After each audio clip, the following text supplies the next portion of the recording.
Nakahanda ang Department of Migrant Workers Cordillera na tulungan ang mga Pilipinong naiipit sa tensyon sa Middle East. Kaugnay niyan, lubos na pinuri ng kagawaran ang OFWs mula sa rehiyon dahil sa ipinamalas na katatagan sa gitna ng sigalot. Si Dayan Tukay ng PTV Cordillera sa sentro ng balita. Nakahandang magbigay ng assistance ang Department of Migrant Workers sa mga OFW na apektado ng kasalukuyang digmaan sa gitnang silangan upang makauwi sila sa Pilipinas. Ngunit ayon sa DMW Cordillera, wala pang OFW mula sa rehiyon na nasa gitnang silangan ang nagpasaklolo sa kanila.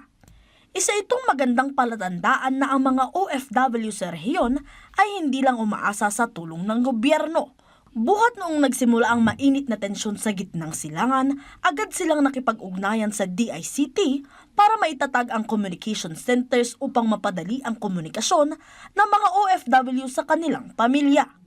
Sa datos ng ahensya, aabot sa 557 ang documented Cordilleran OFW sa gitnang silangan. Numasapol yung titulong mi, no kaya yung agawid. So apang kayo di opisina mi, dita Middle East, aduti opisina mi, ita. Kabilang sa mga assistance na pwedeng pakinabangan ng mga OFW mula sa ahensya, ang reintegration program, psychosocial interventions, at iba pang pangangailangan ng mga OFW para makauwi sa bansa.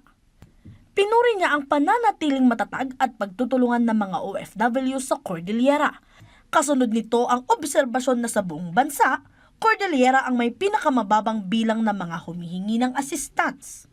Kati ko na dapat ito diyo laangan, ijay mas makasapol.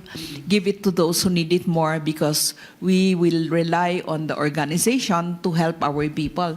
Tatamanan nga daw ibagbagamin ti tattao nga umay kayo, halos awan ti umay no krisis mo ta kat agpatulong kayo no masapol yu ti tulong pangaasiyo ta adamet di tati pundo.